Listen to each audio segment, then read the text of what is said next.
OpenAI just built a tool for its biggest competitor? But it might be the smartest thing they've ever done. Aside acquiring OpenClaw, scam. Anyways, by the end of this video, you'll have 2 super-powered AIs reviewing your code inside of your terminal. I'll also install it live so you can follow along. Most of us know OpenAI is the company behind ChatGPT. This new plugin they dropped is a very interesting choice. It's not a community hack or an AI-wrapped product. This is an official OpenAI repo from GitHub. The whole idea of this plugin is going to allow you to use Codex, which is the equivalent of Claude Code, but for OpenAI, inside of your terminal in tandem with Claude Code as a separate command. You could have it review your code, you can run the rescue command, or you could have it run the adversarial command, basically pitting up these AI models against one another for a whole new perspective. Kudos to them.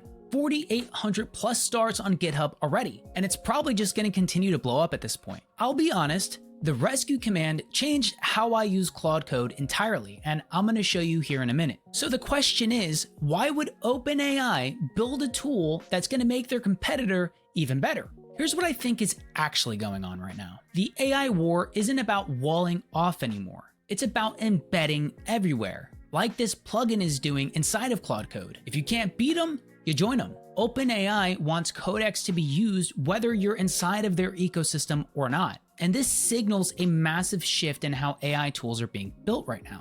AI tools working together, not against one another. What this means for you is 2 super intelligent AI models working together to review your setup automatically. Claude can write your code, Codex can review it, 1 terminal, 2 brains. And people were doing this manually inside of VS Code. You could have Codex set up, you could have Claude Code set up, and some people even have just ChatGPT open on their desktop to plug and play, copy paste. Now, here's the part that nobody's talking about. There's a reason OpenAI made this free. And let's be honest, it's not charity. They want to be embedded in every developer's workflow, even if it runs on Claude. All right, so let me drop the sauce and show you how to set this up now. Pause. If you're finding this useful, I go way deeper on Claude Code plugins, templates, and personalized guides inside of my school. It's a free community. It's the first link in the description below. All right, let's get this installed. Let the triple fisting begin. 2 Claude terminals, and we have Codex booted open here in the GitHub repo. And this is the first step for installation. Now, what I want you to do is scroll down and come to install. We want to add this to the marketplace here. So we're going to plug this in. Then we're going to take the second command, plug it in. We're going to run that. It's going to ask you about the scopes. You can use it personally inside the workspace. It's the first option. Then you're going to run this third command here, reload the plugins. Then we're going to run this command. This is going to tell you whether it's ready or not, what's missing, logins, etc. More than likely, you haven't logged into Codex yet. So what we're going to want to do is grab this and open up a fresh terminal without Claude. We're going to plug that in and run it. So I had an issue here. I'm just asking Claude to figure that out. That's totally fine, but my Codex is already set up and ready to go. This is optional, so I'm gonna run this. So this is gonna be the actual command. You plug it into a blank terminal. It's gonna boot open this here where you can actually get into your ChatGPT subscription. And if you have a $20 a month subscription, it should be enough for you to test it. So just log in and authenticate it. Click continue. And we're good to go here. The enable review gate is now enabled for this workspace, so we should be good to go. Okay, that was easy, but the install isn't the impressive part. What it actually does will probably impress you. Watch this. The first use case is going to be the code review command, and we're going to use this command on a plugin that I built called Go Viral Bro. So we're going to run codex review, and then I'm going to take the path from this plugin that I built, and I'm just going to let it run. And typically you would just run the review command on a new feature that you've built out for something that you kind of already have going. So instead of having it run a full sweep on my code, I don't want to run through all $20 subscription right off the bat. I'm just going to have it pick a third of the scripts that I've actually built out, reviewing these 2 features, and a little bit just to show how this works, because this is a tutorial. And Codex is going to read every line outside of Claude Code. It'll flag security holes, edge cases, meaning scenarios that might not normally happen. It's going to try to poke holes in that and any potential design flaws that it sees. It's kind of like you just picked up a senior dev overseas to review your code in just 30 seconds. And it doesn't cost you anything more than just your pre-existing chat subscription. All right, so it actually did give me some critical points here. It went through these files, what was critical, some warnings. So this is like top tier, got to take care of.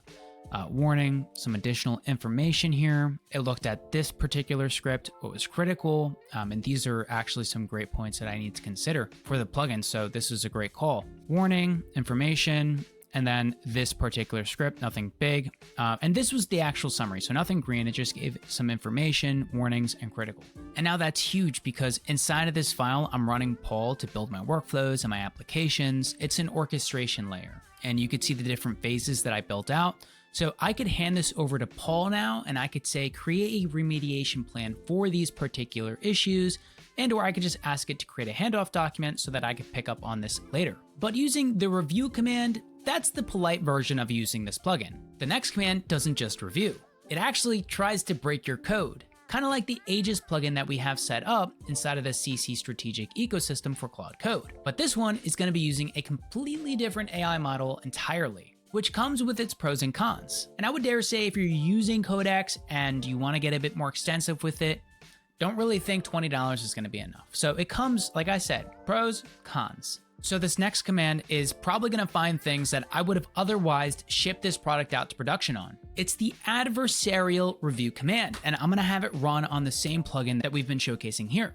And this one doesn't just review, it attacks your design decisions. It's going to challenge your assumptions, finds any particular failure modes, and hopefully help you identify any potential scale risks. So let's say you're assuming that your API calls or your webhooks are going to arrive on time. Somebody clicks a little button on your site and you think it's going to work out immediately. Let's say it doesn't. That's the kind of stuff that this command is going to pinpoint. The kind of things that might potentially break at 2 in the morning with your biggest client on board. So you could see how this might be very useful for you. I'm used to saying, let's just let Claude run, but let's let Codex run. Now let's take a look at what it actually came up with. So there's a verdict here and something needs attention. So apparently the way that I've structured the scrapers for Instagram and YouTube on this plugin have some issues with the construction, some traversal arbitrary rights. Some of the logic can silently produce corrupted inputs. I've actually seen this. So we see there are some findings here, what's critical. Okay, so basically some of the information can be bleeding into some of the other data sets that I have, and that's some really good information actually. So you could spend the time reading through this. Here are some recommendations. Okay, critical for YouTube scraper. Pretty much something similar here. Why it's vulnerable, impact, unintended file system writes, competitor data corruption. That's not good. What we're going to do is wrap up all the context from the findings from Codex here and feed it back to the Paul file so I can set up a phase 9 for cleaning up the code base. But there's one more command that I want to show you, and this one is my favorite. What if you could hand off a bug to another AI and just keep working while it investigates? That's exactly what the codex rescue command does. So we're going to let it run on the same code that we've been looking at previously. So if you're stuck in a bug, don't stop working, just run the rescue command. You could describe the problem, but it's also just going to take a look at the adversarial review that we had here above, so we can start a new codex thread recommended. I think we're just going to continue running on the context that we had above. So codex could just be running in the background while you're building other things. So let's say maybe I was building, and then let's just say I was on phase 5 and I ran those commands and it was reviewing everything in the background. I could be running a build on phase 6 or 7 or 8 while it's doing everything in the background. So I can run the codex status command if I just want an update as to where it's at with the rescue command, and we can grab the entire results with the codex result command. This is how we find the exact root cause, the exact file and lines, and a concrete fix that we can hand over to Paul to build on and fix in another phase. So 2 agents working in parallel on one code base, all integrated inside of your terminal running with Claude Code. What world am I living in, guys? This is crazy. So now everything is running in the background, just some background delegation. I can continue on chatting and building on another phase. This is huge, but I'm just gonna let Codex rock. And then we'll come back, we'll wrap up everything. We'll create another phase for Paul to build on this to clean everything up, and then we'll move forward. And it seems like everything is complete here. Codex task is still running on their end. Let me check the status. So it's checking the status for me automatically. Okay, so it's just gonna wait. Let's come back in a sec. So I just figured this out, and very silly of me, but you could just stop Claude from running, and the actual codex processes for the rescue command are running in the background. So now I could just chat with it. I could still be moving forward, and whenever I'm ready, I can just run the codex status command. That way we can get an idea of where it's at and pick back up on that issue before we kind of move forward to next phases. So it's still running right now, and it gave me an update of where things are at. And then I noticed this one here has a resume fail. So I'm gonna ask the rescue child's okay. I'm gonna say, I just wanna know what's going on there. But again, it's still running. So we're probably just gonna have to run codex status one more time, and then I'm gonna run codex results, wrap everything together, feed it to Paul. Okay, so it had a second attempt, so we're good. We're just gonna let it keep going then. So now all 3 tests are complete: the rescue investigation, the adversarial review, and the standard review. And I'm not gonna spend too much time reviewing all of this. All I'm gonna do is copy this path, and then I'm gonna ask it to update the pull files, the roadmap, etc., all the files down here, and build out phase 9, which is a remediation plan. So we're gonna let that rock. We're gonna see what phase 9 looks like and all the files updated. All right, so let's take a look at the actual roadmap file that's inside of this here. So I did have some initial V2 or 0.2 ideas here, but as we can see, phase 9, phase 10, and phase 11 are being added all here. And phase 9 is particularly what was referenced in all the 3 commands that we ran with Codex. And now all my files are updated for Paul to work on these. We have the remediation plan. We have the 5 sections of phase 9 to update everything. And when I'm ready, I could just run this command and it'll start executing. So I would say this was a huge dub for us. But think about what just happened. I delegated these bugs to one AI and kept chatting and building with another. And we got the root causes and all these issues compiled together in literally less than 10 minutes. That's not just a demo, that's how I actually work now. These tools are absolutely nutty. So let me bring this all together now. The plugin is free, the install takes 2 minutes as you saw, and the code review replaces what would cost you maybe $150 to $200 an hour with an external contractor. If you have a ChatGPT subscription, there's really no reason you should not set this up today. I have a PDF playbook that you guys can follow along with inside of the school. It's a recent post and it's inside of the Claude Resource Classroom. Like I mentioned before, the school is free with no pressure to upgrade, but on April 15th of this year, 2026, we're going to be rolling out the new classroom for premium members. We have an entire ecosystem of plugins that we use for Claude Code. If you haven't seen any of my other content or some of the agentic operators episodes that I've been doing with my co-founder, Chris Taylor, we have a whole ecosystem consisting of Paul, Carl, Aegis, and about 3 or 4 more that come together as an entire package, a unifiable system called Apex.